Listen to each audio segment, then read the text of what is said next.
జై శ్రీరామ్. అందరికీ నమస్తే అండి.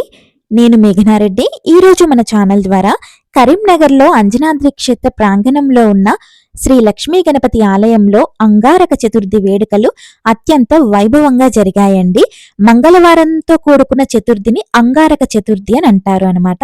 సంకటహర చతుర్థి ప్రతి నెల విశేషంగా అంజనాద్రి క్షేత్రంలో జరుగుతుందండి. అంగారక చతుర్థి సందర్భంగా స్వామివారికి భక్తి శ్రద్ధలతో పంచామృత పాలాభిషేకం చేసి అనంతరం కుంకుమ పసుపు గంధాలతో విశేష అభిషేకాలు శోభాయమానంగా నిర్వహించబడినాయి.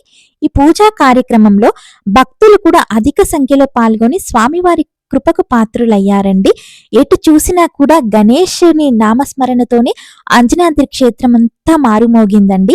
ఈ రోజు భక్తి శ్రద్ధలతో గణేశుణ్ణి పూజించిన వారికి జీవితంలో సంకటాలన్నీ తొలగిపోయి శుభాలు కలుగుతాయని మనకి శాస్త్రాలు చెబుతున్నాయండి. సంకటహర వ్రతాన్ని కూడా ఈ మంగళవారం వచ్చినందున అనేక మంది భక్తులు ఆచరిస్తూ ఉంటారనమాట.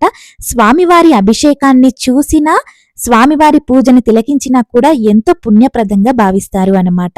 స్వామివారి హారతి సేవ కూడా జరుగుతుంది. మీరు కూడా ఒక్కసారి స్వామివారి హారతి దర్శనం చేసుకోండి. సంకటాలన్నీ దూరమై శుభాలు కలుగుతాయి. అంజనాద్రి క్షేత్రంలో అండి ఇటువంటి ధార్మిక కార్యక్రమాలు ఎన్నెన్నో జరుగుతాయి అన్నమాట.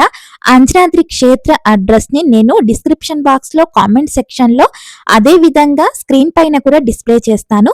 తప్పకుండా మీరు కూడా సంకటహర చతుర్థి వేడుకలకి ప్రతి నెల జరిగే సంకటహర చతుర్థి వేడుకలు కూడా అంజనాద్రి క్షేత్రంలో వైభవంగా జరుగుతాయండి. మీరు కూడా పాల్గొని ఆ గణేశుడు శ్రీ లక్ష్మీ గణపతి స్వామి అనుగ్రహాన్ని పరిపూర్ణంగా పొందవలసిందిగా కోరుతున్నామండి.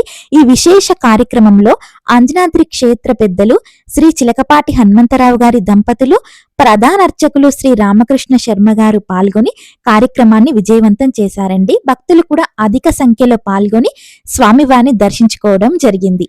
మరో విశేష కార్యక్రమంతో మళ్ళీ మీ ముందుకొస్తాను. అంతవరకు జై గణేశ, జై జై గణేశ, జై శ్రీరామ్, జై జై శ్రీరామ్.